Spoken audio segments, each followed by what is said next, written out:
Hello students. आपके साथ आज मैं बात कर रहा हूँ लेबर कोस्टिंग यानी कि एम्प्लॉयज़ कंपनसेशन के पार्ट 2 के अंदर। अब इस पार्ट में जो हम बात करेंगे वो किन मुद्दों पर बात होगी, देखिएगा। ये सबसे पहले हमें देखना है।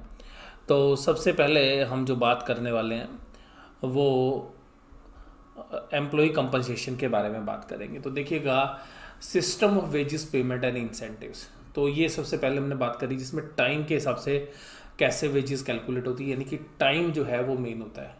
यानी कि आपने 10 घंटे काम किया तो टाइम 10 घंटे की वेजेस दे देंगे। आपके काम की एफिशिएंसी को हम चेक नहीं करेंगे, आपने अच्छा काम किया, खराब किया, कम किया, ज़्यादा किया, कोई फ़र्क नहीं पड़ता। दूसरा है आउटपुट बेस्ड। आउटपुट बेस्ड का मतलब है कि आप जो भी यूनिट्स प्रोड्यूस करेंगे, जो भी आपको एक स्टैंडर्ड यूनिट ऑफ प्रोडक्शन बनाने के लिए दी थी, वो आपने बनाई, उस बनाई हुई यूनिट के बदले में आपको रेमुनरेशन मिलेगी। Third is a combination of both, दोनों का कम्बिनेशन हो सकता है। प्रीमियम बोनस मेथड और ग्रुप बोनस, अगर ग्रुप मिलकर काम करता है तो किस तरीके से आप कैलकुलेट करेंगे। And incentive for indirect workers. तो जनरली अभी यहाँ पे आपके कोर्स में से बहुत सारी चीज़ें हटा दी गई हैं, जिसमें से प्रीमियम बोनस मेथड के अंदर दो ही सिस्टम रह गए हैं, रोवन प्लान और हिल से प्लान। पहले और भी प्लान्स जो हैं होते थे।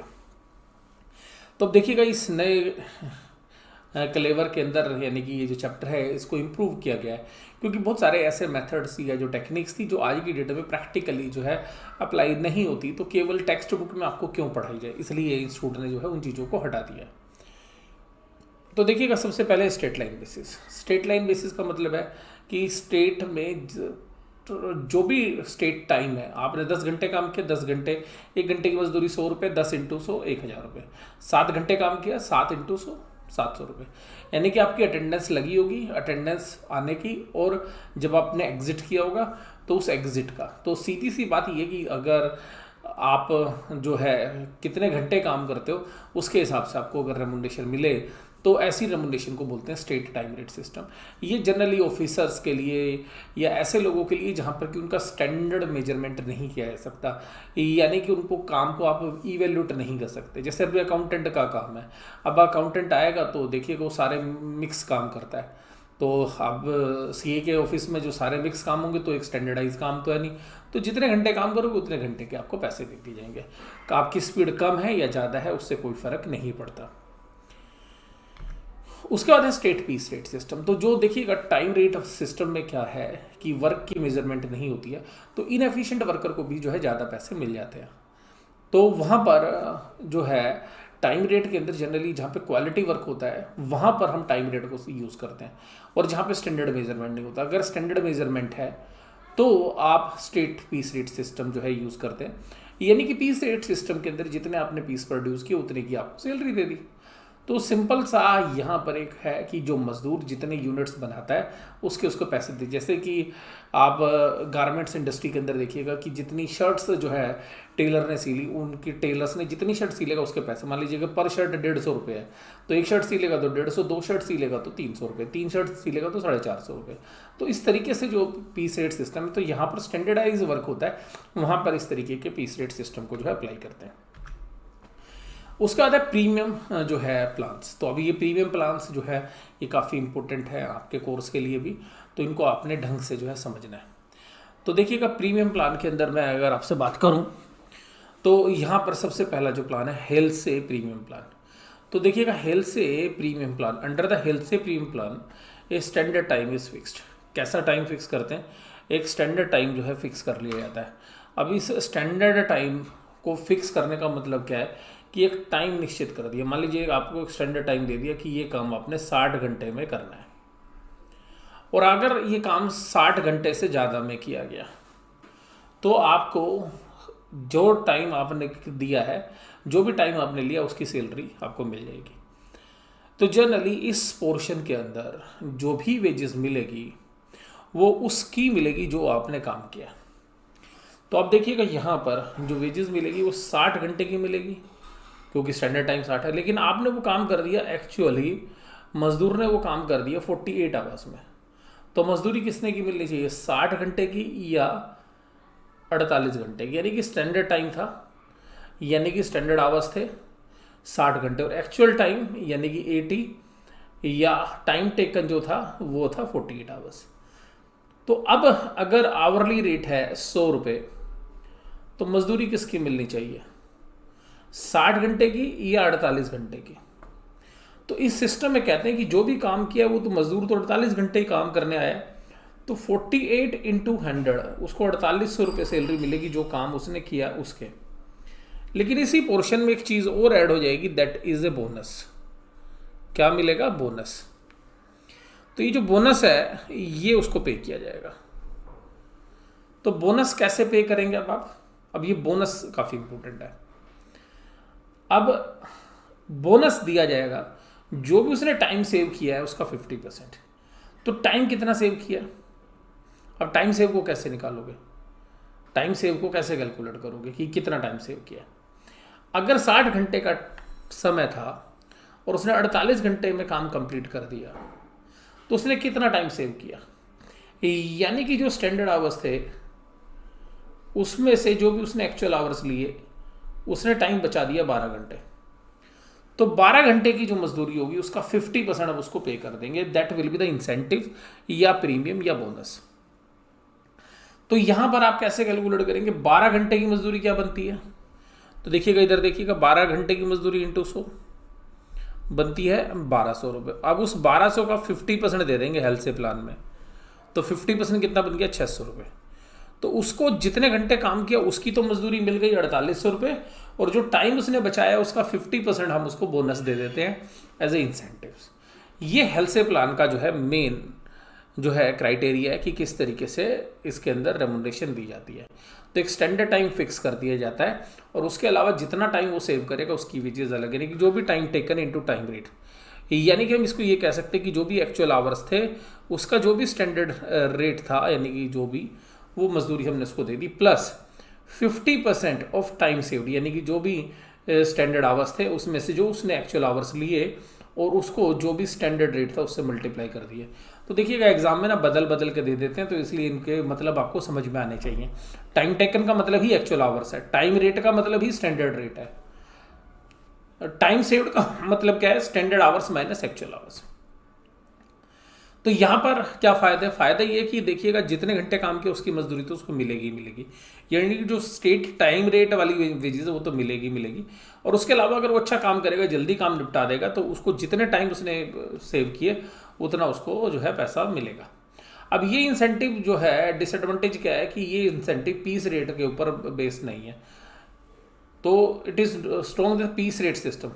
तो इंसेंटिव जो है ज़्यादा नहीं बनता है, क्योंकि टाइम जितना सेव किया उसके हिसाब से बनता है, जबकि पीस रेट में अगर इंसेंटिव जोड़े होते तो ज़्यादा बन सकता था। तो ये प्रीमियम बोनस प्लान है हेल्थ से प्लान का। अब देखिएगा यहाँ पर आपको एक सवाल दिया गया कि 60 घंटे का टाइम रेट है, यानी कि 60 रुपये का जो है टाइम रेट है, 8 घंटे टाइम मिला और 6 घंटे में मजदूर ने काम कर दिया। तो अब वेजेस कैसे देखेंगे, तो टोटल पहले वेजेस देखिएगा, वेजेस कैसे निकालोगे आप, वेजेस निकालोगे जो भी टाइम टेकन था, यानी कि जो भी टाइम टेकन था टीटी इनटू स्टैंडर्ड रेट, तो उसकी मजदूरी दे दी उसको।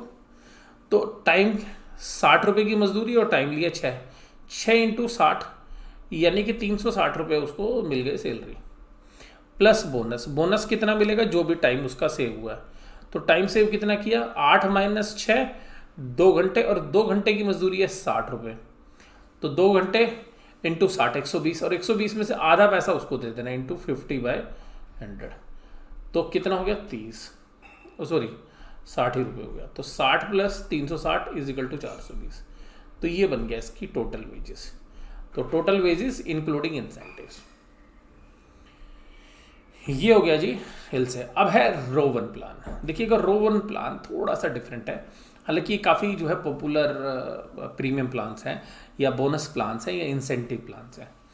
अब इसके अंदर क्या है कि एक फॉर्मूला जो है इजाद कर दिया गया कि बोनस के लिए अलग से जो टाइम की मजदूरी है वो तो दी जाएगी जैसे हेल्थ से प्लान में थी, तो इसमें जो बोनस दिया जाएगा standard time minus time taken divided by standard time into time taken. ये आपके लिए एक फॉर्मूला बना दिया कि इतनी के लिए, और फिर जो स्टैंडर्ड रेट है उससे आप उसको मल्टीप्लाई कर देंगे। तो ये रेमुनरेशन कैलकुलेट करने का तरीका है। तो स्टैंडर्ड टाइम में से टाइम टेकन माइनस करोगे तो क्या हो गया, टाइम सेव्ड, यानी कि जितना भी टाइम सेव्ड उसने किया उसको स्टैंडर्ड टाइम से, यानी कि जो भी टाइम अलाउड था, या आप इसको टाइम अलाउड भी बोल सकते हैं, यानी कि स्टैंडर्ड टाइम या जो टाइम अलाउड था उसको, और उसमें से जो टाइम उसने लिया यानी कि एक्चुअल आवर्स जो उसने लिए होंगे इनटू स्टैंडर्ड रेट, जो भी रेट है। तो ये इस तरीके से एक बोनस अलग से निकलेगा। तो अगर इस सवाल में हमें बोनस निकालना हो तो क्या करोगे आप देखिएगा 8 घंटे का जो समय था और 6 घंटे में काम कंप्लीट कर दिया गया, तो कितने घंटे बचे, जो भी टाइम से वो कितने हुए 2 डिवाइडेड बाय स्टैंडर्ड टाइम, तो टाइम कितना लगा था 8, एक्चुअल आवर कितने लगे 6, इनटू स्टैंडर्ड रेट कितना था, स्टैंडर्ड रेट था 60। तो अब इसको सोल्व कर लो, ये बोनस है, बाकी बेसिक सैलरी तो सेम ही है। तो क्या निकल कर आया 2/8 इंटू 6 इंटू 60। तो अब इसको सोल्व करिए, अगर हम इसको सोल्व करते तो क्या आता है 2 divided by 8 multiply by 6 divided by 60, right.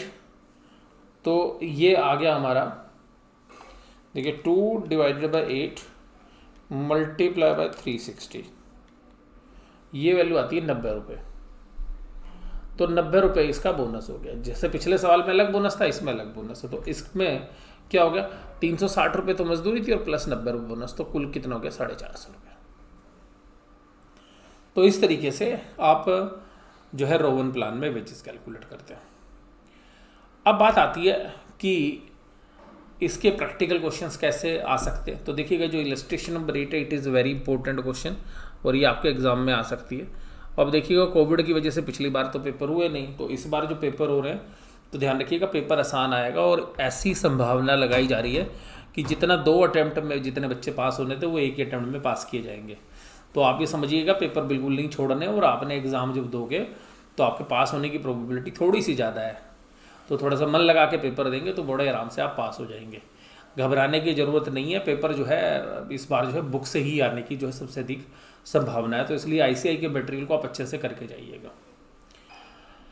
अब देखिएगा यहाँ पर ये जो सवाल है इसको अच्छे से समझिएगा, बहुत इंपॉर्टेंट क्वेश्चन है। ये सवाल हो सकता है कि एग्जाम में आ जाए, इसलिए मैंने आपको इंपॉर्टेंट भी मार्क करा दिया। देखिएगा 2 workman A and B produce the same product using the same material, यानी कि मटेरियल कॉस्ट जो है वो सेम होती है। यानी कि अगर मैं ये कहूँ कि मटेरियल कॉस्ट चाहे ए बनाए चाहे बी बनाए, यानी कि 2 लोग हैं, ए बनाए चाहे बी बनाए, तो मटेरियल कॉस्ट दोनों की सेम होगी। मान लेते हैं कि एक्स है और ए नाम के व्यक्ति को रोवन सिस्टम से पेमेंट होती है और बी को हेल्थ प्लान से होती है। Time allowed to make the payment is 50 hours, और 50 आवर्स उनको अलाउड हो, यानी कि जो स्टैंडर्ड टाइम है दैट इज 50 आवर्स। लेकिन एक्चुअल ए जो है 30 घंटे लेता है और बी 40 घंटे लेता है। मान लेते हैं कि मजदूरी का जो रेट है, लेबर रेट मान लीजिएगा वाई है, तो लेबर कॉस्ट क्या हो जाएगी, ए की कितनी हो जाएगी आप बताइए। तो 30 घंटे यानी कि 30 वाई आप इसको दे दोगे, और इसकी 40 घंटे तो इसको 40 वाई, यानी कि जो भी वेजेस का रेट है वो, राइट।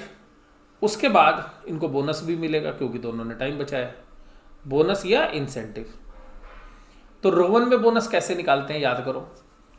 तो स्टैंडर्ड टाइम 50 पहले है रोवन का, और उसने टाइम लिया 30 ए ने, तो standard time minus time taken divided by standard time into 50 into time taken यानी कि 30 और रेट यानी कि वाई। अब इसको सोल्व करिए तो ये क्या बनता है 20/50 इंटू 30 इंटू वाई, यानी कि 20/50 इंटू 30 वाई, तो ये बनता है 20 डिवाइडेड बाय 50 मल्टीप्लाई बाय 30 यानी कि 12 वाई। इसका बोनस बनेगा 12 वाई, यानी कि इसको 12 घंटे के पैसे मिलेंगे। यानी कि जो फॉर्मूला है उसके हिसाब से इसको 12 घंटे का, और हेल्थ से में आपको पता है कि कितना मिलता है, आधा मिलता है। तो लेकिन वाई वाला जो वर्कर है जिसको यानी कि बी, उसको तो 40 घंटे काम किया, उसने 50 घंटे उसको अलाउ हुए थे, तो उसने बचाया कितने घंटे 10 घंटे। तो 10 घंटे में से कितने घंटे का बोनस मिलेगा, खाली आधे टाइम का, यानी कि 5 घंटों का। तो इसकी वैल्यू क्या आ जाएगी 5 वाई। क्लियर है। और उसके बाद ये कह रहे हैं कि ओवरहेड्स जो है वो 5 रुपये पर मैन आवर्स है, तो जितने भी घंटे हैं उन घंटों की। तो ए ने कितने घंटे लिए हैं? 30 घंटे। तो ओवरहेड्स कितनी होंगी? 30 × 5 यानी कि 150 रुपये। और दूसरे की क्या है? दूसरे ने घंटे लिए 40, यानी कि बी ने घंटे लिए 40, तो बी की क्या हो गई? 40 × 5 200 रुपये। अब यहां पर हमारे पास ये आ गई फैक्ट्री कॉस्ट, और फैक्ट्री कॉस्ट हमारे सवाल में दे रखी है। तो देखिए ध्यान से बता रहा हूं, दोनों एक ही मटेरियल से काम करते तो मटेरियल कॉस्ट दोनों की सेम होगी। अगर एक ही एक्स है तो वाई की भी क्या होगी? एक्स। लेबर कॉस्ट वो क्या कह रहे हैं कि जितना घंटे का रेट है, जो भी घंटे का रेट है वो दोनों का सेम है। घंटे का रेट मान लीजिए हमने वाई मान लिया, लेकिन ए तो 30 घंटे में काम करते तो 30 घंटे की उसको मजदूरी मिलेगी। बी 40 घंटे में कर देता है तो बी को कितने घंटे की मजदूरी मिलेगी? 40 घंटे की। अब बोनस का जो फॉर्मूला है वो रोवन में क्या है? Standard time minus time taken यानी कि time saved divided by standard time into time taken यानी कि एक्चुअल आवर्स। तो ये उसकी जो जितने घंटे की उसको मिलनी है, तो फॉर्मूले से हमने निकाली कि उसने टाइम सेव किया 20, उसको टाइम अलाउ हुआ था 50, उसने टाइम लिया 30। यानी कि हम इसको ऐसे भी बोल सकते हैं टाइम सेव्ड, टाइम टेकन और स्टैंडर्ड टाइम। तो इतने घंटे का उसको बोनस मिलना है, तो वो मिलता है 12 घंटे। तो 12 घंटे को हमने 22 से मल्टीप्लाई कर दिया, और दूसरे में आधा मिलता है, यानी कि हेल्थ से में आधा मिलता है, तो आधा मतलब 10 घंटे बचाया उसने, तो 10 घंटे का 5। अब इसको अगर हम सोल्व करने लगे तो हमारे पास जो है फिक्स्ड फैक्ट्री कॉस्ट आती है एक्स पहले में, और 30 और 12 42 वाई प्लस 150, और ये वैल्यू हमारे को दे ही रखी है इसने। और ये कहता है कि 3490 पड़ती है कीमत, यानी कि हमारे पास एक पहली इक्वेशन बन गई। इसी तरीके से फैक्ट्री कॉस्ट दूसरे में भी दे रखी है, तो दूसरे में क्या करोगे? x प्लस 40 प्लस 5 45 वाई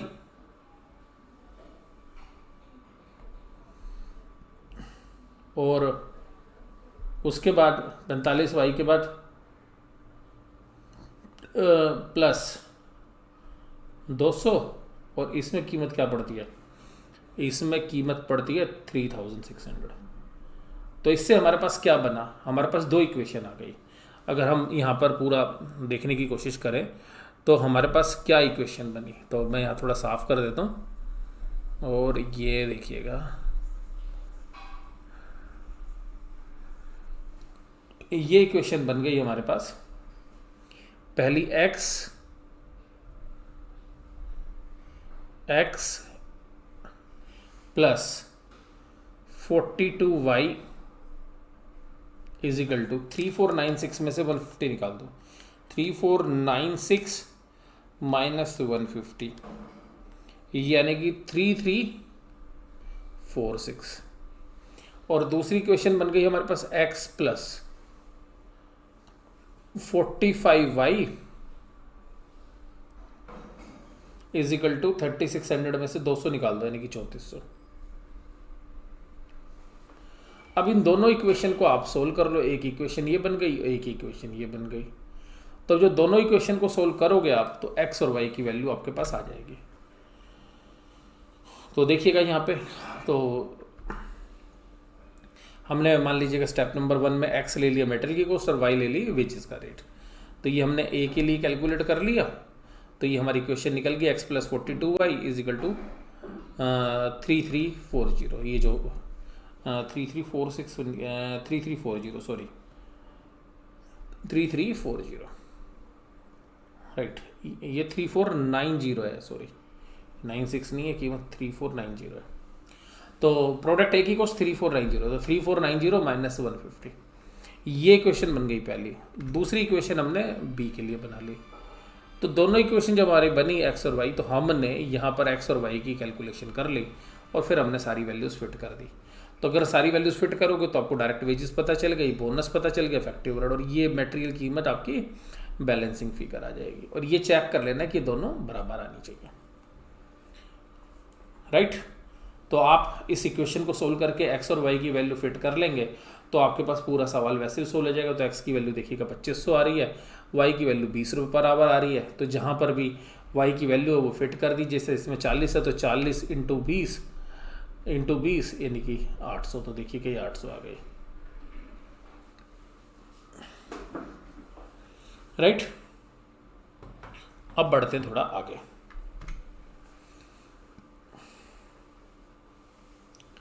अब ये सवाल कहता है कि bonus paid under हेल्से plan with 50% for the time saved equal to the bonus under the Rowan system. तो कहता है कि जहाँ पर हेल्से प्लान में 50% है वहाँ पे रो वन का और इसका बराबर आता है। When the statement hold goods your answer would contain the proof. तो कहता है वो अपने आप ठीक हो जाएगा अगर आपका आंसर ठीक हुआ तो। ठीक है जी। कहता है टाइम अलाउड इज 8 आवर्स, ठीक है जी, और आवरली रेट है 8, और आपने एक स्टेटमेंट बनानी है bonus earn total earning of employees hourly और 50% हेल्से में बोनस मिलता है। तो कितने की बनानी है, ये कह रहा है कि आप एक स्टेटमेंट बना दो। तो इसका मतलब है कि टाइम अलाउड अगर 8 घंटे है तो इंसेंटिव तो तभी मिलेगा जब 8 से कम घंटे लगते होंगे। तो आपने एक स्टेटमेंट बना देनी है, 8 घंटे का काम अगर 8 घंटे में करे तो कितना है, 8 घंटे का काम 7 घंटे में करे तो कितना है, 8 घंटे का काम 6 घंटे में करे तो कितना है, 8 घंटे का काम 5 घंटे में करे तो कितना है। तो एक टेबल हम बना देते हैं, ये लीजिए। तो देखिएगा हम हेल्से के हिसाब से पहले बनाते हैं। तो हेल्से के हिसाब से देखिए मान लो स्टैंडर्ड टाइम 8 घंटे, 8 8 8 8।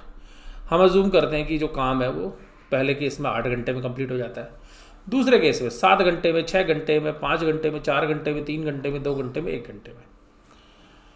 तो अब ये बताइए अगर मैं आपसे बात करूं कि हेल्से के हिसाब से कितना बोनस मिलेगा। तो देखिएगा वेजेस तो मिलेगी, 8 घंटे काम किया और वेजेस का रेट क्या है, वेजेस का रेट भी 8 रुपये है। तो 8 × 8 64 रुपये। 8 घंटे काम किया, दूसरे में 7 घंटे काम किया तो 56, 6 × 8 48, 5 × 8 40, 4 × 8 32, 3 × 8 24, 2 × 8 16, 1 × 8।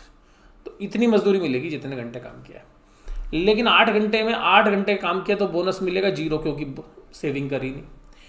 दूसरे केस में अगर 8 घंटे वाले मजदूर ने 7 घंटे में काम कर दिया, 1 घंटा बचाया, 1 घंटे की मजदूरी बनती है 1 × 8 8 रुपये। लेकिन हेल्से प्लान क्या कहता है, हम आधी दे देंगे, 50% देंगे, तो 4 रुपये बोनस हो गया। अगर उसने 6 घंटे में काम कर दिया होता तो 6 घंटे में काम कर दिया तो 2 घंटे बचाया, तो 2 × 8 16, 16 का 50% 8 रुपये। तीसरे में 5 घंटे में कर दिया था तो क्या करोगे, 3 × 8 24, 24 का आधा 12। तो इसी तरीके से ये रेमुनरेशन निकल गया। तो हेल्से के हिसाब से जो रेमुनरेशन बनता है वो कितना बनता है, 64 + 0 64, 56 + 4 60, 48 + 8 56, राइट। तो इस तरीके से निकाल लेंगे। और इसका इफेक्टिव रेट निकालना है तो कैसे करेंगे, अगर 64 रुपये 8 घंटे काम किया तो 8 से डिवाइड कर दो, 60 रुपये मजदूरी बनी 7 घंटे की तो 7 से डिवाइड कर दो 8.57, 56 रुपये मजदूरी बनी 6 घंटे काम करा के 9.33, 5 घंटे में काम कराया और 52 रुपये दिए तो क्या रेट बना। तो इस तरीके से आप ये सारी रेट निकाल लेंगे। अब रोवन में क्या होगा कि वेजेस तो सेम होगी, चाहे हेल्से में हो चाहे रोवन में, बेसिक वेजेस तो सेम होनी है। अब इंसेंटिव आपने कैसे निकालना है, तो जो मैंने आपको बताया कि जो time saved divided by standard time into time taken, तो उससे मल्टीप्लाई करके फॉर्मूले में आप डाल देंगे तो आपको क्या होगा, उसका बोनस मिल जाएगा। तो इस तरीके से इसके बोनस को इसके बेसिक वेजेस में जोड़ देंगे तो आपको अर्निंग्स है रोवन वाली भी मिल जाएगी। और इफेक्टिव रेट निकालने के लिए जितने भी एक्चुअल घंटे काम हुआ है उनसे आप डिवाइड कर दीजिएगा, इफेक्टिव रेट आ गया आपके पास। अब देखिएगा एक और बढ़िया सवाल, इंपोर्टेंट मार्क करते हैं इसको। इस सवाल को पढ़ लीजिए आप पहले।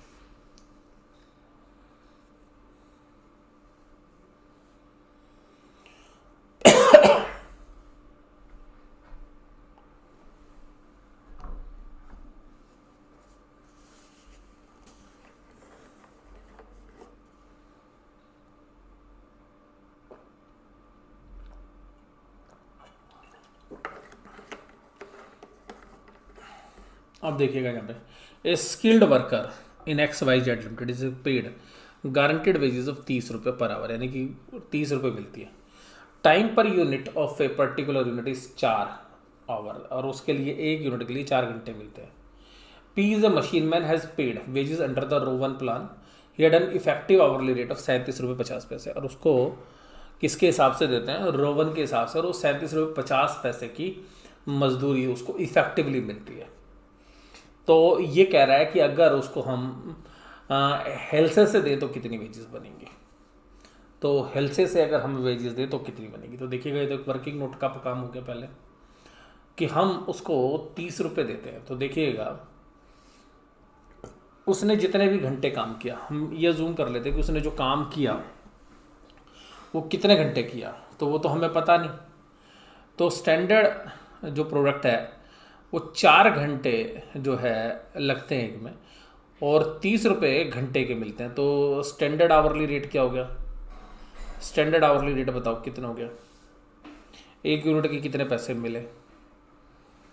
The skilled worker paid guaranteed wages rate of 30 रुपये पर आवर, सॉरी ठीक है 30 रुपये पर आवर मिलता है। द स्टैंडर्ड टाइम पर यूनिट ऑफ पर्टिकुलर प्रोडक्ट 4 घंटे, ठीक है जी, उससे हमें ज़्यादा कुछ नहीं। तो हमें पता है कि 30 रुपये हमने देने हैं। He has been paid under the wages under the Rowan plan, ठीक है, and he had earn effectively hour rate of 37.50, लेकिन वो 37 रुपये 50 पैसे के हिसाब से पैसे कमा रहा है। तो इसका मतलब उसने टाइम जो भी स्टैंडर्ड टाइम दिया था उससे कम टाइम में उसने ये काम कर दिया होगा। तो हम ये अज्यूम करते हैं let standard time be X, या एस टी ले लेते हैं एस टी, और उसने जो एक्चुअल आवर्स लिए होंगे वो स्टैंडर्ड टाइम से कम होंगे। जो भी स्टैंडर्ड टाइम लिया होगा वो उससे कम होगा, और एक्चुअल टाइम को हम ले लेते हैं T, time taken, actual time या टाइम टेकन। तो टाइम टेकन का मतलब हमने ले लिया टी। तो जो भी उसने टाइम लिया और जो उसने टाइम बचाया, टाइम सेव्ड, वो क्या रहा होगा, standard time minus time taken. अब यहां पर उसको जो मजदूरी मिली है वो तो टाइम की मिली है। तो देखिएगा उसको 37 रुपये 50 पैसे मिले जो भी टाइम उसको दिया था। तो 37 रुपये 50 पैसे multiply by time is equal to जो भी उसको टाइम दिया देता है उसको हम उसको देते हैं 30 रुपये, लेकिन उसका इफेक्टिव रेट कितना है, 37 रुपये 50 पैसे प्लस टाइम सेव्ड। अब टाइम सेव्ड कितना है, जो टाइम सेव्ड है उसके हिसाब से हमने उसको मजदूरी देनी है।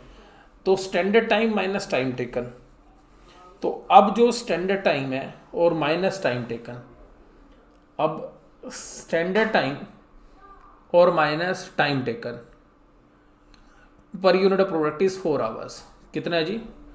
तो उसने जो भी टाइम जो हम देते हैं उसको वो 4 के हिसाब से हम देते हैं। तो अब यहाँ पर 4 है और टाइम उसने कितना लिया ये पता नहीं, बोनस के लिए अलग से कैलकुलेट कर रहे हैं, divided by 4 into time taken into 30।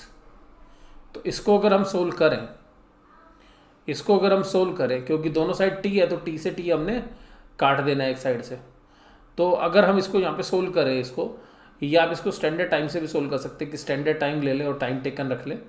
तो आप यहाँ पर जो कैलकुलेट करेंगे वो क्या होगा, 37.5 टी इंटू 30, ये तो हो गया टाइम टेकन की। फिर देखिएगा 4 माइनस टी, यानी कि standard time minus time taken. तो स्टैंडर्ड टाइम था 4 divided by 4 into T into 30। अब इसको जब हमने सोल्व करा, जब हम इसको सोल्व करेंगे तो हमारे पास क्या होगा, इसको 37.5 को इसको इधर ले आएंगे घुमा के 30t को, 30t, तो ये बच गया 7.5t, राइट। अब यहाँ पर भी एक t है तो एक t से एक t काट दी, तो ये आपके पास जो कैलकुलेशन है अभी इजी हो जाएगी। तो ये जब आप सॉल्यूशन करेंगे तो ये जो वैल्यू बचेगी ये आपके पास बचेगी 4 7.5 7.5t बच गई, और उसके बाद ये वैल्यू बचेगी आपकी कैलकुलेटर से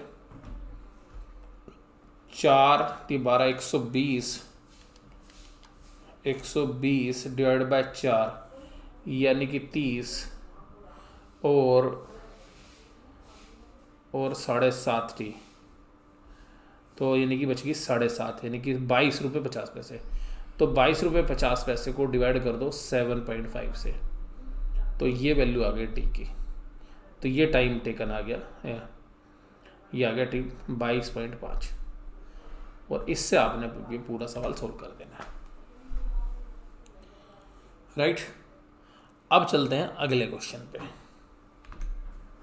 ये हो गया। अब इसी के हिसाब से आपने सारी कैलकुलेशन यहाँ पे कर देनी है कि इसने कितने घंटे काम किया, उसके हिसाब से आपने वेजेस निकाल देनी है, ये जो भी टाइम सेव किया उसके हिसाब से, और फिर उसका इफेक्टिव आवरली रेट भी निकाल दें। तो आप 4 घंटे पे भी कैलकुलेशन कर सकते हैं।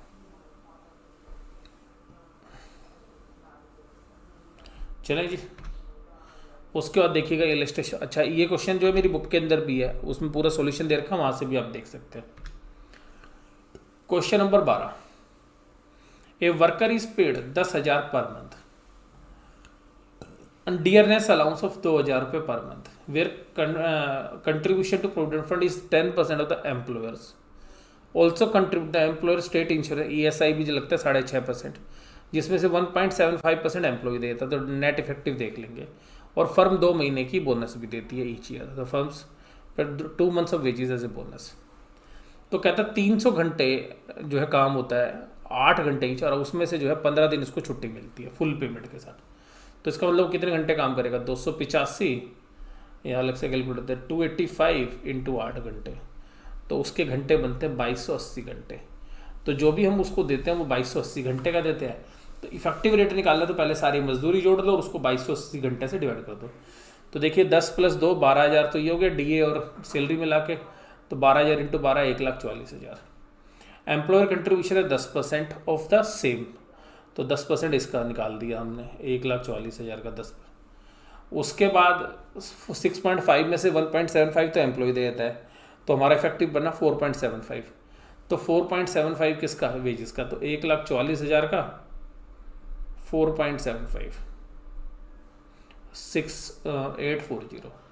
फिर उसको जो है 2 महीने की हम बोनस देते हैं, तो 2 महीने की सैलरी निकाल लो, तो 12,000 DA मिला के 12,000 इंटू 2 24,000, टोटल आ गई 1,89,240, जिसमें हम 2280 घंटे जो है वो हमारे पास काम करता है, क्योंकि बाकी वो छुट्टी उसको विद पेमेंट मिलती है। तो इफेक्टिव रेट क्या होगा, 1,89,240 को आप डिवाइड कर दोगे किससे, 2280 घंटे से, तो 1 घंटे का रेट आ गया 83 रुपीज़।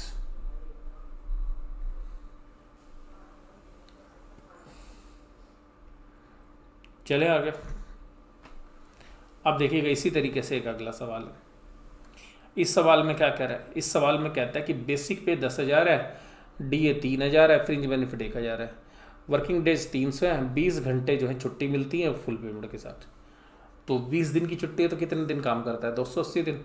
तो 280 दिन के वर्किंग आवर्स हो गए 2240। अब पूरी तनख्वाह को जोड़ लो, 1 साल भर की को, और 2240 घंटे से डिवाइड कर दो, तो 10,000 जो है सैलरी 1,20 हो गया, 12,000 3,000 इंटू 12 36,000 का DA हो गया, और उसके बाद फ्रिंज बेनिफिट हो गए 12,000 की, टोटल वैल्यू होगी 1,68,000। तो इफेक्टिव रेट क्या हुआ हमारे पास, 1,68,000 रुपये देते हैं हम कितने घंटों के लिए, 1,68,000 देते हैं हम कितने घंटों के लिए, 2240 घंटे के लिए, तो उससे डिवाइड कर दो, डन। उसके बाद आइए आगे। तो ये हमने पढ़ लिया इंसेंटिव वाला पोर्शन। अब देखिएगा अगला पोर्शन है लेबर टर्नओवर।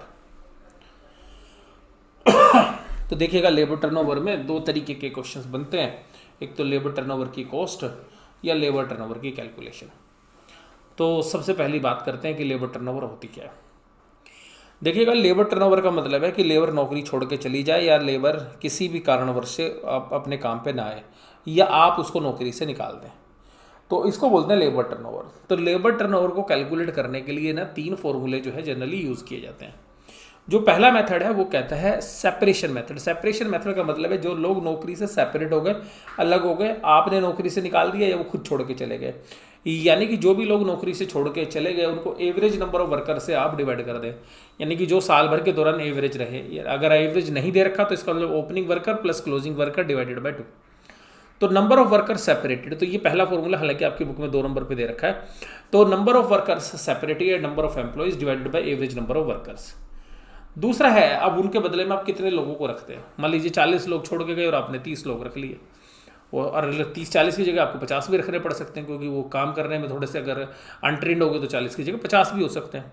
तो रिप्लेसमेंट के नंबर्स कम या ज़्यादा दोनों हो सकते हैं। तो number of workers replace during the year उससे डिवाइड कर देंगे, और number of worker replace divide by average number of workers multiply by 100। तो ये दूसरा मेथड है रिप्लेसमेंट मेथड। और तीसरा है फ्लक्स रेट, यानी कि इन दोनों को जोड़ दो, यानी कि सेपरेटेड भी और रिप्लेस्ड भी और divided by average number of workers. तो नंबर ऑफ वर्कर्स सेपरेटेड और number of workers replaced during the year divided by average number of workers. तो इस तरीके से आप कैलकुलेट करेंगे। लेकिन कभी कभी कंपनी नया काम भी साल भर के दौरान शुरू करती है, तो उस केस में फ्लक्स में थोड़ा सा चेंज आ जाता है। उसमें क्या होता है कि नंबर ऑफ सेपरेशन भी होंगे, रिप्लेसमेंट भी होंगे और न्यू ज्वाइनिंग्स भी होंगे, यानी कि नए काम, यानी कि जो एक्सपेंशन वाला काम है उस पर जो नए लोग रखे गए हैं, तो एक्सपेंशन वाले काम पर जो लोग रखे गए वो भी आप पे ऐड कर देंगे, divided by average number of workers. या आप इसको दूसरे तरीके से बोल सकते हैं, सेपरेशन और रिप्लेसमेंट और न्यू ज्वाइनिंग्स को दोनों को जोड़ दे तो इसको एसेशन बोलते हैं। तो नंबर ऑफ एसेशंस, एसेशंस मतलब दोनों का जोड़ है, नई वाले काम पे भी और पुराने वाले काम पे भी जो टोटल वर्कर रखे गए। और एवरेज वर्कर निकालोगे ओपनिंग वर्कर और क्लोजिंग वर्कर डिवाइडेड बाय 2। उसके बाद देखिएगा एक रेट निकालते हैं कि इक्विवेलेंट रेट क्या है। हो सकता है लेबर टर्नओवर आपको 3 महीने का दे रखा है, तो एनुअलाइज रेट क्या होगा। एनुअलाइज रेट कैसे निकालोगे, 3 महीने से डिवाइड कर दोगे, 12 महीने से मल्टीप्लाई कर दोगे। मान लीजिएगा 1 महीने का दे रखा है, तो 12 महीने से मल्टीप्लाई कर दोगे, 1 महीने से डिवाइड कर दोगे। क्वार्टर का दे रखा होगा तो क्या करोगे, क्वार्टर का मतलब 3 महीने, तो 3 महीने से डिवाइड कर दोगे और 3 महीने से डिवाइड कर दोगे और 12 महीने से मल्टीप्लाई कर दोगे। तो नंबर ऑफ एम्प्लॉय से एक लेबर इफेक्टिव टर्नओवर रेट या इक्विवेलेंट एम्प्लॉय टर्नओवर रेट निकालते हैं। तो एम्प्लॉय टर्नओवर रेट निकाल के उसका number of days in the period से जो है डिवाइड कर देंगे। हमने तो कितने महीने की निकालनी है, अगर हम 3 महीने के दौरान के लेबर टर्नओवर निकाल रहे हैं तो यहाँ पे 3 महीने से डिवाइड करेंगे, 12 महीने से मल्टीप्लाई कर देंगे। मान लीजिए हम 90 दिनों की निकाल रहे हैं, तो 90 दिनों से डिवाइड करेंगे, 365 से मल्टीप्लाई कर देंगे। आइएगा अब सवाल की तरफ बढ़ते हैं। इलस्ट्रेशन में 14 ये कहता है कि अकाउंटेंट, ये मेरी बुक में भी है question, the has computed employee turnover rate, और प्रैक्टिस के लिए भी है ये। तो जो जो कंसेप्ट मैंने आपको कराए मेरी बुक से भी आप कर लेना, लेकिन मेरी बुक में बहुत सारे क्वेश्चंस और भी हैं, वो आप हटा देना जो भी नहीं कराए हैं। तो जो कंसेप्ट आज कराए हैं वो आप बुक से भी कर लीजिएगा, वहाँ पे सॉल्यूशंस भी आपको दिए हुए हैं। उसका देखिए, the accountant of Y limited has computed the labour turnover rate equal. अब कहता है 10% रेट था फ्लक्स के हिसाब से, 5% था रिप्लेसमेंट के हिसाब से, और 3% था सेपरेशन के हिसाब से। तो देखिएगा फ्लक्स का जो टोटल है वो 8% आना चाहिए था, क्योंकि अगर सेपरेशन और रिप्लेसमेंट दोनों को जोड़ते हैं तो उनका टोटल फ्लक्स बनता है, लेकिन फ्लक्स 8 से ज़्यादा है। तो इसका मतलब है फ्लक्स में आप जो फॉर्मूला लगाएंगे वो असेशन वाला लगाएंगे, यानी कि नए एक्सपेंशन वाला लगाएंगे। ये बात आपने ध्यान से समझनी है। क्यों लगाना है वो नए वाला, रीज़न इज़ वेरी सिंपल, क्योंकि अगर फ्लक्स का जो फॉर्मूला बनता है वो 8% बनता था दोनों का टोटल, लेकिन वो 8% से ज़्यादा है। तो इसका मतलब क्या है कि वो असेशन वाला लगाए।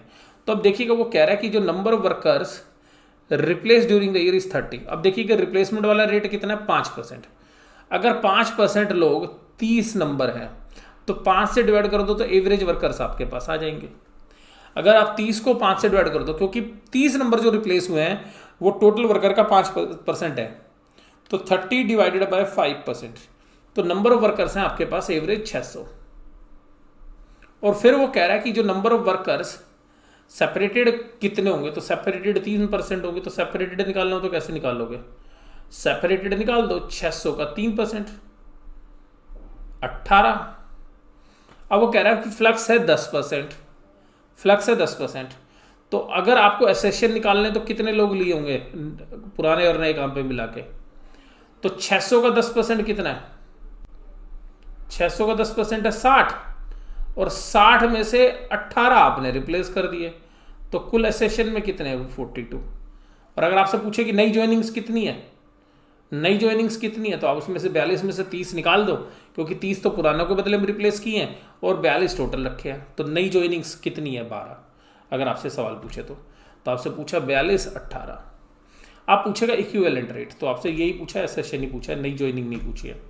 अब आपसे पूछ रहा है कि इक्विवेलेंट रेट क्या निकालोगे, तो देखिएगा फ्लक्स का रेट था 10, और ये कितने क्वार्टर का था, ये था number of workers replace during flux rate और separation replace during the quarter है, तो एक साल में कितने क्वार्टर थे? 4। तो 1 से डिवाइड किया और 4 से मल्टीप्लाई कर दिया। तो इन सब के जो रेट हैं 10/1 × 4 इक्विवेलेंट रेट आ जाएगा। 5 था तो 5/1 × 4, राइट। तो इस तरीके से आप इक्विवेलेंट लेबर टर्नओवर रेट भी निकाल लेंगे। अब बात आती है कि लेबर नौकरी छोड़ के जाती क्यों है, क्या रीजंस होते हैं लेबर टर्नओवर के। तो करें शुरुआत। तो देखिएगा लेबर टर्नओवर की पहला रीज़न है पर्सनल रीज़न। पर्सनल का मतलब है आदमी को अच्छी नौकरी मिल गई इसलिए छोड़ के चला गया, बीमार हो गया इसलिए छोड़ के चला गया, घर में कुछ जिम्मेदारी बढ़ गई इसलिए, ठीक है जी, अपने जो है वर्क और जॉब एनवायरनमेंट से जो है वो दूर चला गया। अनअवॉइडेबल कोजेस जो उसके कंट्रोल से बाहर है, शॉर्टेज ऑफ रॉ मटेरियल थी, पावर नहीं थी, मार्केट में मंदी हो गई, हमने निकाल दिया। प्लांट की लोकेशन बदल गई, चाहे जो प्लांट लोकेशन है वो वहाँ पे काम ही नहीं कर सकता, वो उसके घर से दूर पड़ता है। Disability making a worker unfit for work. अब हमारा काम मशीन से हो गया, पहले हम जो है हाथ से कराते थे। या जैसे बैंकों में देखा आप, अब पहले हाथ से वो खाते बनाते थे, अब कंप्यूटर पे खाते बनाते हैं। तो अब जब जिन लोगों को पुराने जो थे 2000 के आसपास जब बैंकों में कंप्यूटराइजेशन हुआ, तो जो लोग हाथ से काम करने वाले उनको कंप्यूटर समझ में ही नहीं आया, तो बैंकों ने क्या कहा, भैया तुम नौकरी छोड़ दो, VRS ले लो। तो इस तरीके से, और कुछ डिसिप्लिनरी एक्शन से, कुछ बदतमीजी करी या जो है कंपनी की पॉलिसी के हिसाब से नहीं, तो इसलिए नौकरी से निकाल सकते हैं।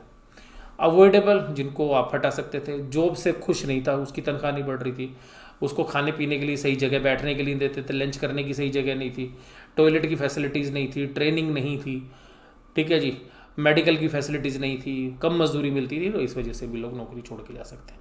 इनको अगर चाहे तो मैनेजमेंट कम कर सकती है, हटा सकती है। अब इफेक्ट क्या होता है, लेबर टर्नओवर का क्या इफेक्ट होता है? अगर भाई अब आपके यहाँ पे लोग नौकरी छोड़ के जाएंगे तो क्या इफेक्ट होगा? प्रोडक्शन का जो फ्लो टूट जाएगा, लो प्रोडक्टिविटी होगी, ट्रेनिंग पे बार बार पैसे खर्च करने पड़ेंगे, नए लोगों को जब ट्रेनिंग दोगे तो मशीन टूल्स को तोड़ते नजर आएंगे, आपके वर्क के अंदर एफिशिएंसी कम होगी, आपके प्रोडक्ट की क्वालिटी कम होगी, प्रोडक्टिविटी आपकी घट जाएगी। अब लेबर को रोकने से, बचाने से के लिए आपके पास 2 तरीके के खर्चे हैं। देखिए 2 तरीके की कॉस्ट होती हैं। एक ये भैया उनको रोक लो, वो खर्चे। दूसरे अब वो छोड़ के चले गए तो उसके। देखिएगा अगर रोकने की बात करोगे तो आपको उनको वेलफेयर के खर्चे करने पड़ेंगे, जैसे फैक्ट्री के अंदर कैंटीन की फैसिलिटी हो, उनको ESI PF बोनस इस तरीके की फैसिलिटीज़ हो, फेस्टिवल पे अच्छे से प्रोग्राम कर दो, उनको कभी कभी रिफ्रेशमेंट दे दो, कुछ सेमिनार वगैरह आप करा दो, उनको प्रॉपर ट्रेनिंग दे दो, तो इस तरीके से एम्प्लॉय रुक सकते हैं। ये होती है प्रिवेंटिव कॉस्ट। दूसरी कॉस्ट होती है रिप्लेसमेंट कॉस्ट। भाई साहब एम्प्लॉय नौकरी छोड़ के चला गया, अब आपको पता भाई साहब नौकरी तो छोड़ के चला गया, अब आपके पास क्या चारा है? नौकरी छोड़ के चला गया तो उसके बदले में नया आदमी रखना पड़ेगा। नया आदमी रखोगे, अखबार में निकालोगे, एजेंसी की हेल्प लोगे, उनको दोबारा से ट्रेनिंग दोगे, वो आधे टाइम काम करेंगे, आधे टाइम वो सीखते रहेंगे। तो इस तरीके से जो हमारी जो इस तरीके की कॉस्ट होती है, ये मजदूर के नौकरी छोड़ने की वजह से होती है, उसको हम बोलते हैं रिप्लेसमेंट कॉस्ट। अब बात आती है ये सवाल के ऊपर, ये ध्यान से समझिएगा। देखिएगा इस सवाल का आंसर इंस्टीट्यूट ने जो किया हुआ है, मैं पहले तो वही आंसर आपको कराऊंगा, लेकिन मेरे थोड़े से डिफरेंट व्यू हो सकते हैं, क्योंकि मुझे ऐसा लगता है कि इंस्टीट्यूट ने आंसर ठीक नहीं कर रखा है, लेकिन मैं आपको पहले इंस्टीट्यूट वाला ही आंसर कराऊंगा। देखिएगा इस सवाल को पढ़िएगा, ये बहुत ही इंपॉर्टेंट क्वेश्चन है। मेरी बुक के अंदर भी ये सेम सवाल आपको मिल जाएगा, फिगर्स थोड़ी सी अलग है, और मेरी बुक के अंदर जो आंसर है वो मुझे लगता है कि वो ठीक है, जो हमने आपको आंसर दिया हुआ है वो भी मैं आपको कराऊंगा। देखिएगा BR worried about the increasing employee turnover. देखिएगा इनके यहाँ पे ना लोग नौकरी छोड़ के चले जाते हैं, जिसकी वजह से इनको दिक्कत हो रही है, और उस नौकरी छोड़ने की वजह से इनके कुछ घंटे जहाँ पर कि ये माल बना सकते थे और बाजार में बेच सकते थे, प्रोडक्टिव आवर्स जो है उनके लॉस हो गए। तो ये कहते हैं कि पिछले साल 83,03,300 रुपये की इन्होंने सेल की थी, जहाँ पर कि PV रेशो 20% थी, यानी कि प्रॉफिट वॉल्यूम रेशो 20% थी। यानी कि इनका जो कंट्रीब्यूशन था वो कितना था, आप कैलकुलेट करिए पिछले साल। यानी कि इनका जो कंट्रीब्यूशन था वो 83,03,000 था, मल्टीप्लाई बाय 20%, यानी कि कंट्रीब्यूशन था 16,60,600। ये इनका था कंट्रीब्यूशन। अब यहाँ पे जो वर्कर्स थे डायरेक्ट एम्प्लॉय, वो 4.4 लाख काम किया। As a result of delays in the production department, personnel department, due to the employee turnover, 1 lakh potential hour were lost. 1 lakh घंटे बर्बाद हो गए। The actual direct employees hours including 30,000 hours attribute to training of new recruitments, और इसमें भी ये जो actual घंटे आपको दिए हुए हैं यानी कि जो पिछले साल के घंटे दिए हुए हैं, इसमें 30,000 घंटे ट्रेनिंग के थे, 30,000 घंटे ट्रेनिंग के थे, out of which half of the hours were unproductive. आधे घंटे कैसे थे? उनके अनप्रोडक्टिव थे, यानी कि जो पिछले साल की जो इन्फॉर्मेशन है उसके हिसाब से आधे घंटे कैसे थे? अनप्रोडक्टिव थे। तो आप ध्यान से समझिएगा जो अनप्रोडक्टिव आवर्स हैं ये कैसे निकालेंगे। तो मैं आपको हालांकि इंस्टीट्यूट वाला ही आंसर कराऊंगा, आप इसी तरीके से करिएगा, क्योंकि दो आंसर मैं आपको कराऊंगा तो कन्फ्यूजन हो जाएगा आपको। तो देखिएगा यहाँ एक्चुअल आवर्स जो है वो 30,000 घंटे, तो देखिएगा 4,45,000 घंटे आपके पास थे, जिसमें से 30,000 घंटे आपने ट्रेनिंग में लगा दिए, तो उसमें से आधा घंटा अनप्रोडक्टिव था, तो आपके 30,000 में से 15,000 घंटे पिछले साल बर्बाद हो गए। इसका मतलब आपको 4,30,000 घंटे काम मिला, यानी कि आपके पास जो टोटल कंट्रीब्यूशन था पिछली बार वो 16,60,600 था, और टोटल प्रोडक्टिव आवर्स जो थे वो थे 4,30,000। तो आप बता सकते एक घंटे का कंट्रीब्यूशन कितना था? तो एक घंटे का कंट्रीब्यूशन था 16,60,600 डिवाइडेड बाय 4,30,000, यानी कि 3.8618, ये जो है कैलकुलेशन आ रही है हमारी। तो ये क्या कह रहा है? 16,60,600 डिवाइडेड बाय 4,30,000, ये यही आ रही है कैलकुलेशन। एक बार और देख लेते, 83,03,300 इंटू 20%, ये वैल्यू है 16,60,660, सॉरी ये 660 है, तो ये कैलकुलेशन थोड़ी बदल जाएगी, डिवाइडेड बाय 4,30,000, तो ये वैल्यू आ रही है एग्जैक्टली 3.862 पर आवर, यानी कि हमारे को एक घंटे का कंट्रीब्यूशन क्या पड़ रहा था? 3.862, यानी कि 3.86 के आसपास हमें एक घंटे में हमारी कमाई हो रही थी। अब हमने इस साल 1,00,000 घंटे हमारे बर्बाद हो गए क्योंकि हमारे लेबर टर्नओवर की वजह से। उसके बाद ये खर्चे हमें और करने पड़े, settlement cost due to living, जो छोड़ के गए उनके साथ समझौता करना पड़ा, रिक्रूटमेंट नए लोग रखे उसके पैसे देने पड़े, कुछ लोग सिलेक्ट करने, सिलेक्शन टेस्ट वगैरह दिए, ट्रेनिंग वगैरह कराई, ये सारा पैसा और खर्च हो गया। तो अब ये कह रहा है कि लेबर टर्नओवर की वजह से आपका कितना नुकसान हो गया, या दूसरे शब्दों में जो प्रॉफिट आप कमा सकते थे जो आपने प्रॉफिट नहीं कमाया। Find out the profit forgone last year accounted to the labour turnover. बहुत ही इंपॉर्टेंट क्वेश्चन है, ध्यान रखिएगा इस बात को। तो आपको एक बात समझनी है कि ये सवाल क्या कह रहा है। ये सवाल ये कह रहा है कि जो 16,60,660 रुपये का कंट्रीब्यूशन आपका इस सेल के ऊपर बनता था पिछले साल, उसके लिए आपने 4,30,000 घंटे काम किया था, यानी कि 4,45,000 और 15,000 के आपके अनप्रोडक्टिव आवर थे, 30,000 घंटे ट्रेनिंग में लगे थे जिसमें से उन्होंने आधा काम किया था। तो इसका मतलब है कि ये जो प्रॉफिट कमाया था आपने, ये 4,30,000 घंटों पे कमाया था। तो एक घंटे की जो रेम्यूनरेशन है वो 3.862। तो आपको कुल कितना नुकसान हुआ? तो देखिए आपका नुकसान एक तो ये हो गया, ये जो लेबर नौकरी छोड़ के गई वो, और प्लस 1,00,000 घंटे की ये वैल्यू, 1,00,000 इंटू 3.862, तो 3,86,200 और जोड़ दो इसमें, 3,86,200 प्लस दिस, ये आपका लॉस है। तो ये वैल्यू कितनी आती है? तो 3,86,200, 3,86,200 प्लस 43,820 प्लस 26,740 प्लस 12,750 प्लस 30,490। तो ये नुकसान हुआ आपका, टोटल मिला के आ रहा है 5,00,000 रुपये। तो ये नुकसान आ रहा है 5,00,000 रुपये। तो ये मैंने सारी कैलकुलेशन आपको करके दिखा दी कि कैसे हुई है। तो ये तो सब लिखा हुआ है, आप चाहे तो दूसरे तरीके से भी कर सकते थे कि 83,03,000 जो है वो 4,30,000 घंटों की है, एक घंटे की सेल का नुकसान हुआ 19,31,000। तो ये सेल का लॉस हुआ, सेल लॉस, और कंट्रीब्यूशन लॉस क्या होगा, इसका 20% निकाल लो। तो ऐसे भी निकाल सकते हो या पर घंटे के हिसाब से निकाल लो, मर्जी आपकी है। तो ये अब आपका लेबर कॉस्टिंग का चैप्टर हो गया है। तो अब इसमें आप एक्सरसाइज के सवाल कर लीजिएगा, जो मेरी बुक में क्वेश्चन है उनको आप कंप्लीट कर लीजिएगा। तो इसी तरीके के क्वेश्चंस आप करेंगे तो आपको ये पूरा का पूरा चैप्टर जो है ख़त्म हो जाएगा। फिर भी कोई डाउट हो तो आप मेरे को जो है फ़ोन कर सकते हैं या जो है मैसेज आप कमेंट बॉक्स में कर सकते हैं, तो मैं आपके जो है आंसर कर दूंगा वहाँ पे। तो वीडियो इसी तरीके से देखते रहिएगा। नेक्स्ट वीडियो हम डालेंगे या तो बजटिंग की, या अगर आप कहोगे तो बजटिंग की, या इसके बाद अगर आप इंटीग्रेटेड या नॉन इंटीग्रेटेड अकाउंटिंग जो अगर जो भी पहला करना चाहोगे वो वीडियो वहाँ पे शेयर कर देंगे। आप जो है कमेंट बॉक्स में या मेरे को मैसेज में बता दीजिएगा। वीडियो देखने के लिए धन्यवाद। Thank you very much.